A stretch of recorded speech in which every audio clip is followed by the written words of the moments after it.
I need to tell someone what I did, and you're going to think I'm terrible, but there's something about being married to someone who makes you feel invisible that nobody understands until they've lived it.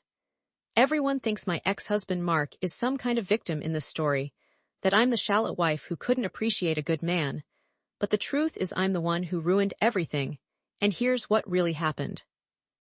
The worst part about what happened isn't that I mocked his career in front of his boss. It's not even that he divorced me the same week he got promoted.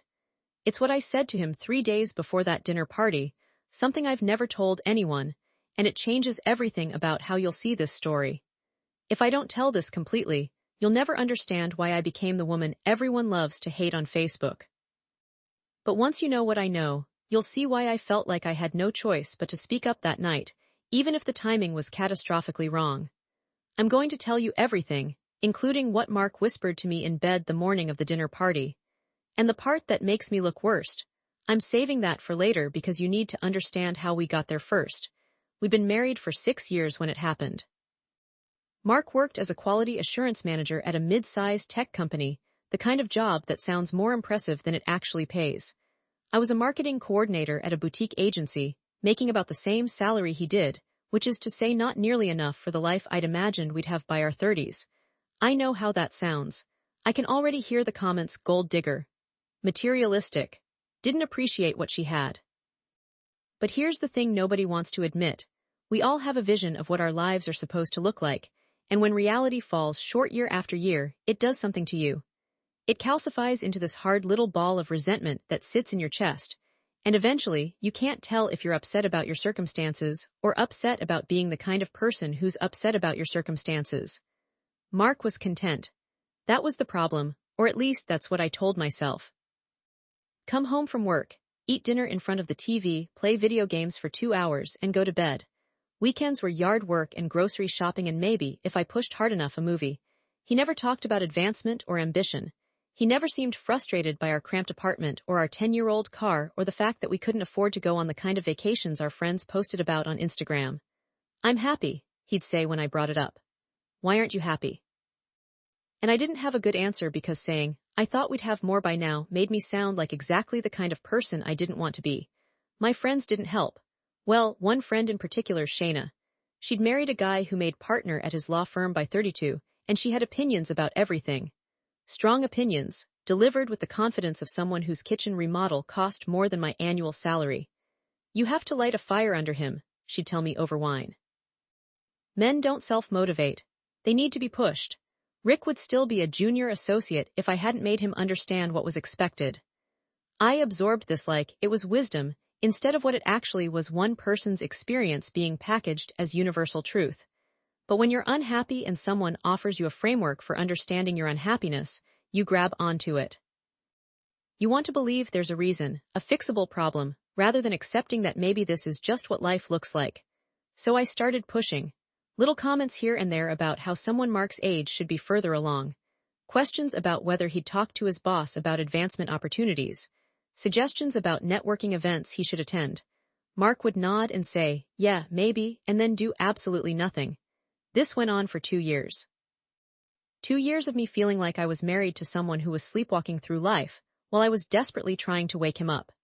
2 years of growing resentment, of comparing our life to everyone else's, of feeling like I was slowly disappearing into a beige existence that would eventually suffocate me completely. And here's something I haven't admitted to anyone: I started to despise him. Not dislike, not feel frustrated with, actually despise. The way he chewed food. The way he laughed at stupid TV shows. The way he was so goddamn content with mediocrity. It felt like being chained to someone who decided to give up, and his giving up meant I had to give up too. Just when I thought things couldn't get worse, my younger sister got engaged to a cardiothoracic surgeon. 28 years old, and her fiancé was already making $300,000 a year. My mother couldn't stop talking about it. Every phone call was, did you see the ring? And they're looking at houses in Elmwood, and isn't it wonderful that Jenna won't have to worry about money? The implication was clear: I should be worried about money. I had made the wrong choice. I had settled. That's when Mark came home one evening and told me his boss, Glenn, was having a dinner party and we were invited. Glenn and his wife hosted these things every few months, casual networking events disguised as social gatherings, where the company's management team could bond outside the office. Do we have to go? I asked. I'd like to, Mark said. Glenn specifically mentioned he wanted me there. I should have heard the significance in that statement, but I was too busy thinking about what I'd wear and how I'd have to make small talk with people from a company I had no connection to about jobs I didn't care about. Fine, I said, but you're not wearing that blue shirt. The collar is fraying. He looked down at himself, at the shirt he'd probably worn to work 100 times, and nodded. No argument, no defense. Just acceptance of my criticism. That should have made me feel bad. Instead, it made me angrier. Even in his clothing choices, he lacked the spine to push back. 3 days before the dinner party, Mark tried to initiate sex. We'd been in a dry spell, my fault, mostly. I kept finding reasons to stay up later than him or go to bed earlier, anything to avoid the intimacy that felt increasingly performative. But that night, he persisted. Kissed my neck, ran his hand down my side, whispered, "I miss you." And I don't know what came over me, but I pushed him away and said, "I can't be attracted to someone I don't respect." I watched his face change. It was like seeing a building collapse in slow motion, first the confusion, then the hurt, then this awful blankness as he shut down entirely. "What does that mean?" he asked quietly. I could have taken it back. I could have said I didn't mean it, that I was stressed, that it came out wrong. But I didn't, because part of me wanted him to hurt the way I'd been hurting. Part of me wanted to finally be honest about the contempt that had been building for years. "It means I need you to be more than you are," I said. "I need ambition, I need drive, I need a partner who actually wants something from life." He sat up, turned on the bedside lamp. His face was very pale. "I want things. I want a happy marriage. I want us to be okay." "Well, we're not okay," I said. "Not okay for years, and you haven't noticed because you don't pay attention to anything that isn't directly in front of your face. That's not fair. None of this is fair, Mark. It's not fair that I have to carry all the emotional labor in this relationship.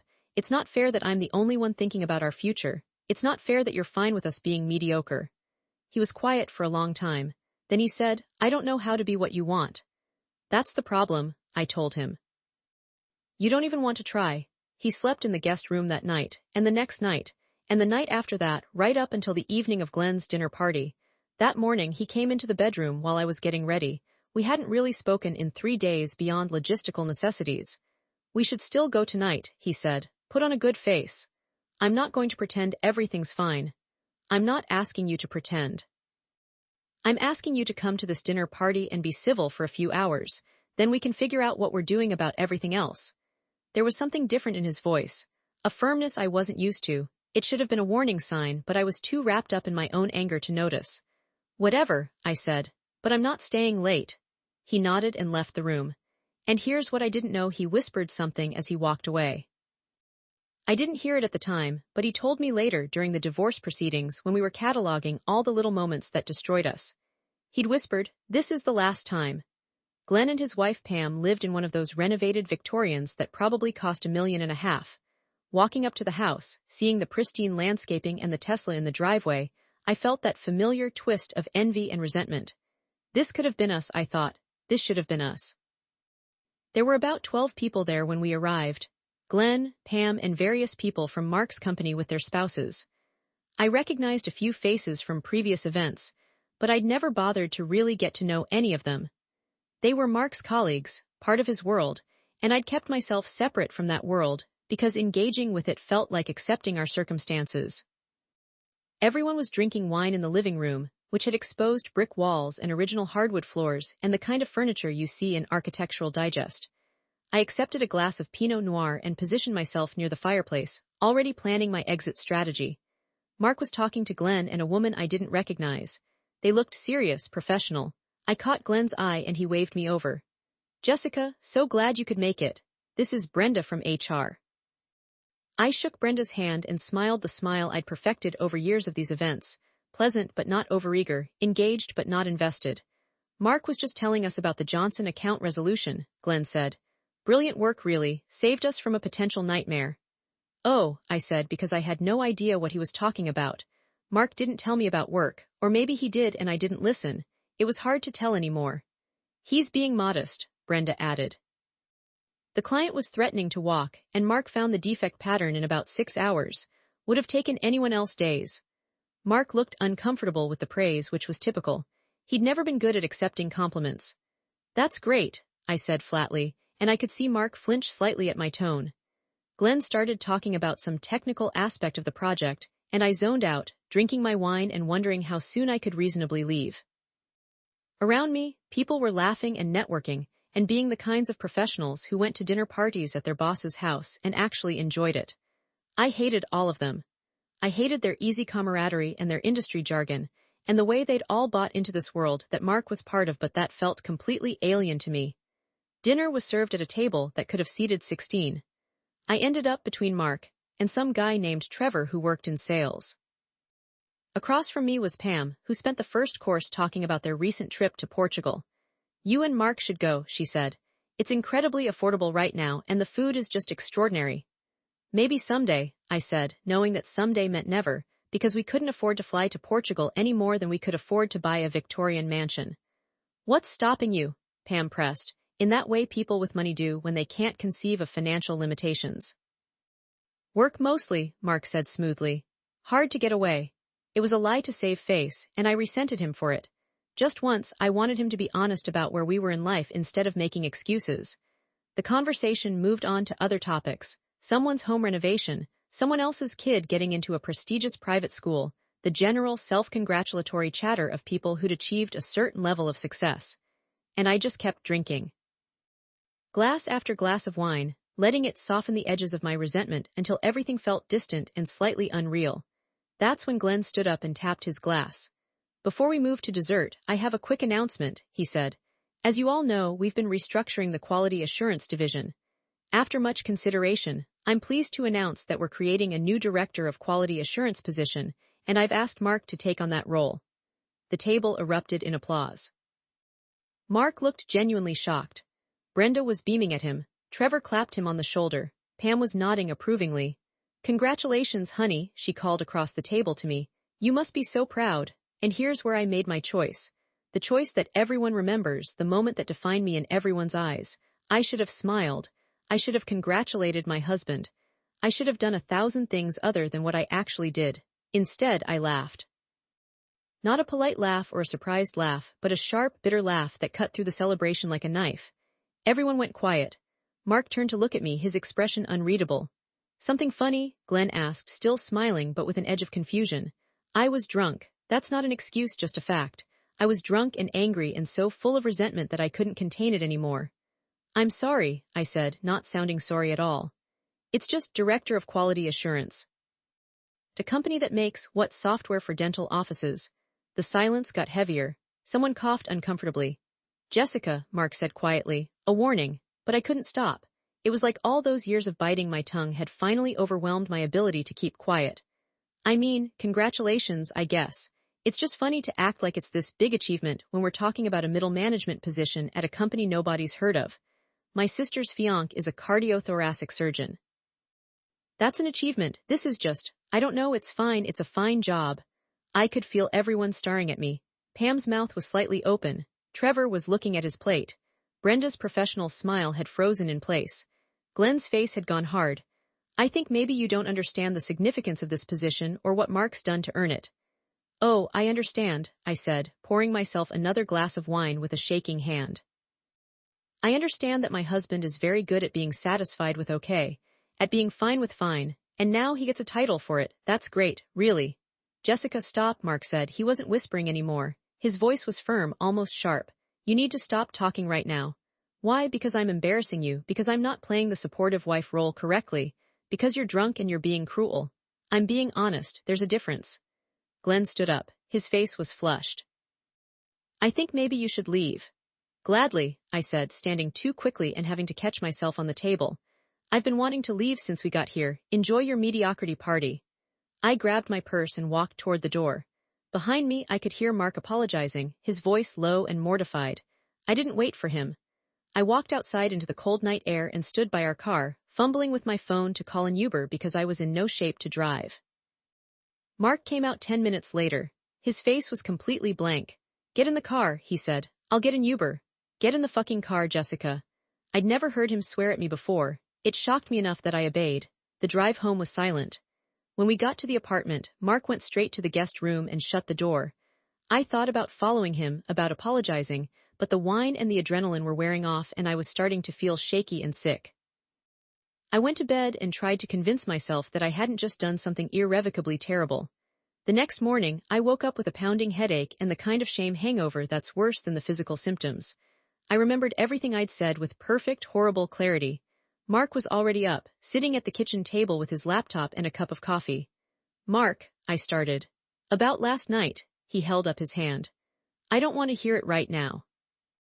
I need to apologize. I was drunk and I said things I didn't mean." "Didn't you?" He looked at me directly for the first time, "because it sounded like you meant every word. It sounded like you've been thinking those things for a long time and finally said them out loud." I couldn't argue with that. "I talked to Glenn this morning," Mark continued. "I offered to decline the promotion, told him you were going through some things and that I was sorry for the disruption."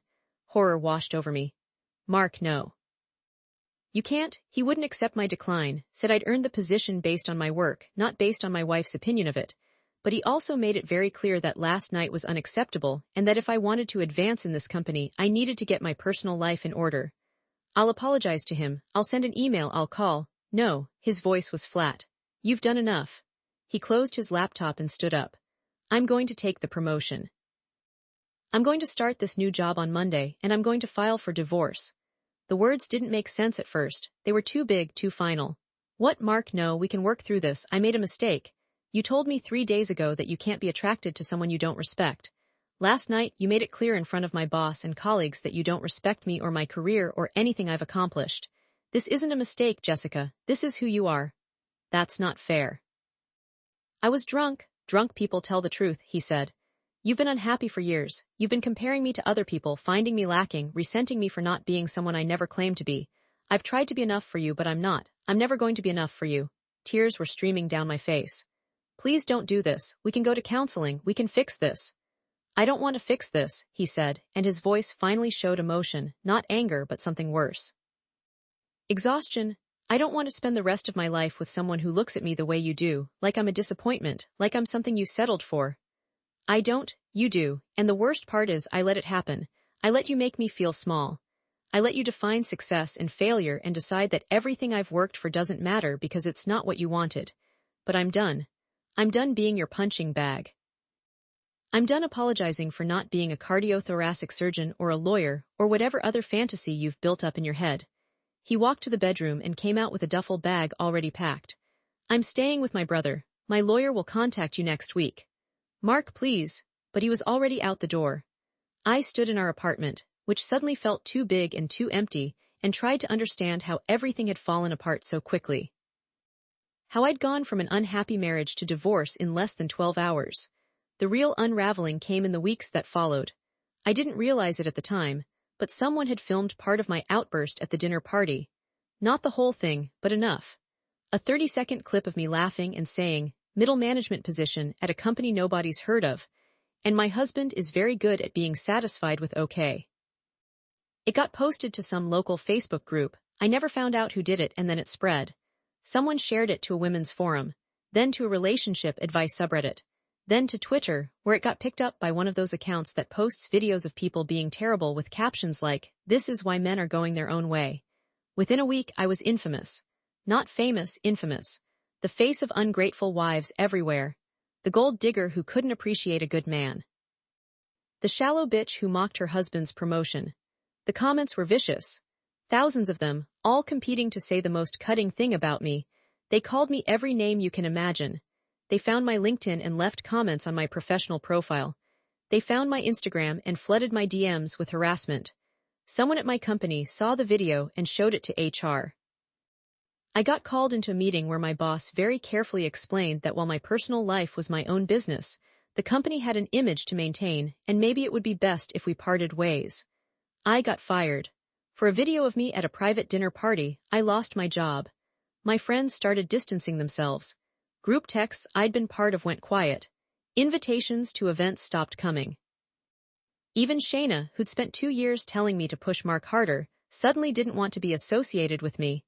"What you said was really harsh," she told me over the phone, in that concerned voice people use when they're about to cut you off. "I think maybe you need to work on yourself for a while." My family wasn't much better. My mother called to tell me she was embarrassed. My sister sent a long text about how disappointed she was, about how Mark had always been good to me, and I'd thrown it away over nothing. The only person who didn't abandon me was my friend Rachel, who'd known me since college. She came over one night with Thai food and wine and let me cry for 3 hours straight. I know I fucked up, I told her. I know what I said was terrible, but it's like everyone's decided I'm this monster and nothing else about me matters. People love a villain, Rachel said. Especially a female villain, it makes them feel better about their own lives. Mark got everything, the promotion, the sympathy, the narrative, and I got this. Did you try to tell your side of the story? I had. I'd written a Facebook post explaining that I was going through a difficult time in my marriage, that I'd had too much to drink, that I'd said things I regretted. But it just made things worse. People accused me of making excuses, of playing the victim, of not taking responsibility. The divorce moved forward quickly. Mark wanted nothing from me, no alimony, no extended negotiations. He just wanted out. We met once to sign papers in a lawyer's office that smelled like old carpet and coffee. He looked good, better than he had in years, actually, confident, like divorcing me had removed some weight he'd been carrying. I heard you lost your job, he said. I'm sorry about that. I didn't want that to happen to you. I didn't want any of this to get as big as it did. But you're not sorry about the divorce. No, he said simply, I'm not. Can I ask you something? That night when you came out to get me from Glenn's house, you'd already decided, hadn't you? It wasn't just about what I said at dinner. He was quiet for a moment. I decided 3 days earlier, when you said you couldn't be attracted to someone you don't respect. That's when I knew it was over. The dinner party just made it public. So all those years I was unhappy, you were unhappy too. I was married to someone who looked at me like I was a failure every single day. So yes, I was unhappy, but I kept trying because I thought that's what you do. You work on your marriage, you don't give up just because things are hard. I tried too. No, Jessica, you tried to change me, that's different. He signed the papers and left. I sat there for a while longer, staring at my signature next to his, officially ending 6 years of marriage. The thing about becoming internet infamous is that it doesn't really go away. 6 months later, the video was still circulating. A year later, people were still finding it and sharing it with new commentary. Remember this woman? They'd post, and the cycle would start again. I moved to a different city and got a job at a smaller agency where nobody knew who I was. I deleted all my social media. I started over essentially as a person with no digital footprint and no history. I started therapy too, which I probably should have done years earlier. My therapist asked me once why I thought I'd reacted so strongly that night at the dinner party. Because I was drunk, I said. Drunk people don't create new feelings, she replied. They just express existing ones without the usual filters. So what were the existing feelings? I thought about it for a long time. Fear, I finally said. I was afraid that if Mark's job and our life was okay, then I had to accept that this was it. This was all there was going to be. And I couldn't accept that because I'd built up this whole fantasy of what my life was supposed to look like, and none of it included a cramped apartment and a used car and being ordinary. And where did that fantasy come from? Everywhere. My parents, who always talked about success and achievement. My friends, who seemed to have more. Social media, which is basically a highlight reel of everyone's best life. Me, I guess, my own ego and insecurity. Do you think Mark was actually the problem? That's when I started to really understand it. Mark wasn't the problem. He was never the problem.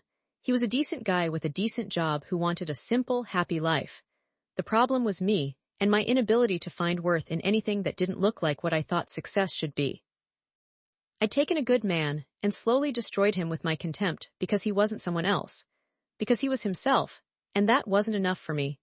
The worst part isn't the public humiliation, or losing my job, or even the divorce. The worst part is that I stole years from both of us. Years he could have spent with someone who appreciated him, and years I could have spent either learning to be happy with what I had or honestly acknowledging what I wanted and leaving with dignity. Instead, I stayed and festered and let my resentment poison everything until I exploded in the worst possible way at the worst possible time. I heard through mutual friends that Mark got married again. Someone he worked with, apparently. They bought a house together. By all accounts, he's happy. He got promoted again last year, some kind of VP position. I'm happy for him, and I mean that. He deserves happiness with someone who sees his worth. As for me, I'm dating someone new. He's a high school teacher, makes even less than Mark did. And I'm okay with it, more than okay. Because I've finally learned that your partner's salary and job title and social status don't determine your worth or your happiness. But here's what I haven't told anyone, not even my therapist. Sometimes, late at night, I still think about that dinner party. I replay it in my mind, imagining different choices. What if I just smiled and congratulated him? What if I'd apologized immediately instead of getting defensive? What if I'd been honest about my unhappiness years earlier and we'd separated before it got to that point? The video is still out there somewhere. Every few months, I'll get a message from a number I don't recognize. Are you the woman from that video? Usually, I don't respond. Sometimes I do, and I say yes, that was me. I made a terrible mistake. I've learned from it. Some people accept that. Others just want to tell me what a terrible person I am, like they're the first person to think of it.